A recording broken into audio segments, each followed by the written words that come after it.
nasta'in. Wassalatu wassalamu ala ashrafil anbiya'i wal mursalin wa ala alihi wa sahbihi ajma'in. Qala rabbi shrah li sadri wa yassir li amri wahlul 'uqdatam min lisani yafqahu qawli. Rabbi yassir wa la tu'assir ya karim.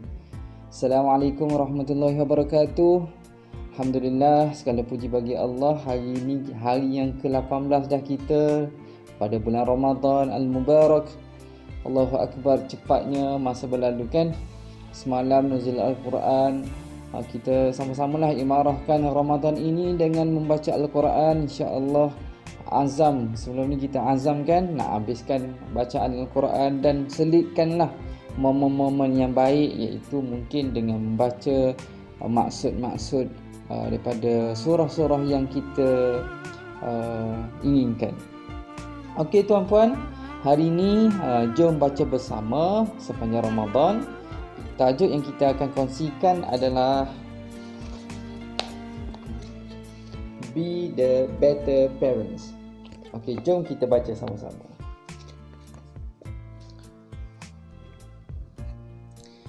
Di samping tugas dan bebanan di tempat kerja, sudah tentu ramai ibu bapa yang pernah berhadapan dengan anak memberontak, cepat marah atau kerap meragam. Situasi itu pastinya membuatkan ibu bapa tertekan dan buntu mencari jalan penyelesaian terbaik bagi mengatasinya, apatah lagi jika si kecil buat perangai di tempat awam. Sebenarnya para pembaca, situasi itu bukan sahaja dipengaruhi oleh faktor fizikal maupun kesihatan si anak, namun pada masa sama ia turut berkait rapat dengan perkembangan emosi anak-anak. Faktor kekurangan masa ibu bapa bersama anak-anak kerana tuntutan kerja di rumah maupun di pejabat pastinya mengganggu emosi si kecil.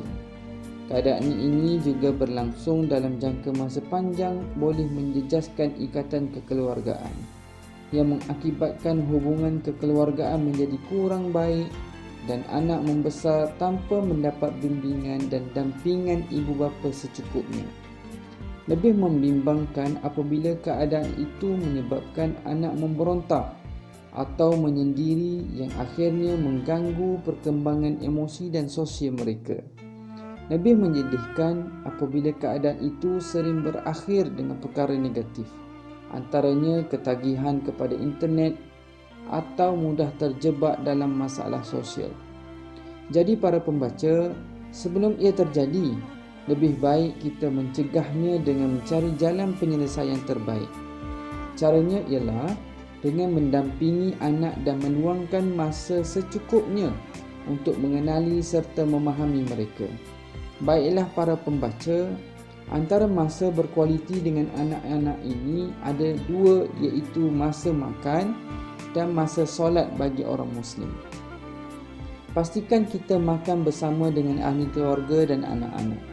Ambillah kesempatan pada waktu ini untuk bersembang, memberi pujian dan bertanya khabar serta bergurau, ataupun memberi nasihat atau pengajaran setelah solat. Jangan bagi tangki emosi anak-anak kosong. Perlu sentiasa top up. Selain itu, emosi dan jiwa anak-anak boleh dibelai dengan cara memberi reward atau gift. Menurut pakar psikologi, manusia ini emosi akan stabil apabila receiving gift, iaitu menerima hadiah. Kalau pekerja, dia akan seronok kalau menerima cuti atau surat sokongan daripada bos. Betul tak? Jadi, berikan sesuatu yang anak-anak seronok. Selain itu, dengan menggunakan word of affirmation, iaitu pujian. Anak perempuan biasa suka dibelai dengan perkataan dan pujian. Kakak comelnya macam princess. Kalau ayah jarang puji anak perempuan akan lagi tertarik dengan lelaki lain bila dia ada teman lelaki yang suka puji dia. Itu yang mudah anak gadis remaja kita tewas dengan godaan lelaki. Jadi, perlu jaga-jaga ini ya. Anak lelaki pula lebih suka layanan secara fizikal dan dihormati. Kalau puji anak lelaki sambil tepuk-tepuk bahu atau belakangnya. Wow, hebat betul abang main bola sambil tepuk-tepuk badan dia. Anak lelaki suka dilayan dan dihormati macam si suami lebih suka dirinya dilayan dan dihormati daripada dapat pujian. Si isteri pula memang tertunggu-tunggu pujian suami. Memang susah nak cari orang masak kari sama macam sayang, sebab tu abang suka makan kat rumah. Berbunga-bunga hati si isteri bila mendengarnya. Ibu bapa yang banyak membabitkan diri dalam pembesaran anak sejak mereka kecil akan membentuk didikan yang sihat dan positif. Ia secara tidak langsung akan melahirkan individu yang lebih positif. Sekiranya ibu bapa mengambil jalan mudah dengan menyerahkan tugas mendidik kepada pembantu rumah atau pengasuh, ia akan menyebabkan si anak mula beranggapan ibu bapa bukanlah individu paling penting dalam hidup mereka. Tidak kira betapa sibuk pun anda, pastikan anda meluangkan masa secukupnya dengan anak selepas pulang bekerja dan sering berkomunikasi. Ibu bapa cemerlang, anak gemilang. Okey tuan-puan, hari ini sedikit nasihat daripada penulis berkaitan dengan peranan si ibu bapa.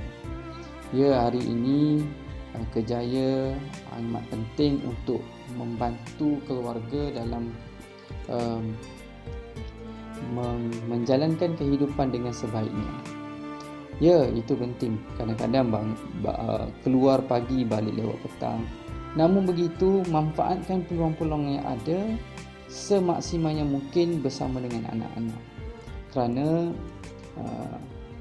banyak kajian yang telah dilakukan oleh ramai penyelidik berkaitan dengan kepentingan untuk memberi persekitaran yang baik kepada anak-anak untuk memastikan upbringing anak-anak lebih baik dan memberi kesan yang positif kepada anak-anak dalam pembesarannya dan memberi kesan yang baik dalam pembentukan personaliti anak-anak pada masa akan datang. Dan kita dah berada dalam tempoh Perintah Kawalan Pergerakan Bersyarat ni, PKPB ni. Manfaatkan ia selagi masa ada di rumah bersama dengan anak-anak. Dan sekarang ni pada bulan Ramadan, banyak aktiviti yang kita boleh laksanakan. Contohnya solat berjemaah, solat tarawih. Manfaatkan masa selepas solat, baca Al-Quran bersama-sama, tanya khabar. Dan semasa berbuka puasa, manfaatkan ia. InsyaAllah dengan niat supaya anak yang kita didik ini memberi manfaat kepada kita, dan insyaAllah ia adalah saham akhirat untuk kita semua, insyaAllah. Okey tuan-puan, alhamdulillah esok jom baca bersama sepanjang Ramadan. Tajuknya adalah Be Confident. Okey, apa yang ada insyaAllah kita tunggu esok. Okey, ingat, hidup hanya sekali, biarlah ia bermanfaat untuk selama-lamanya. Wabillahi taufiq wal hidayah. Assalamualaikum warahmatullahi wabarakatuh. Jumpa esok insyaAllah.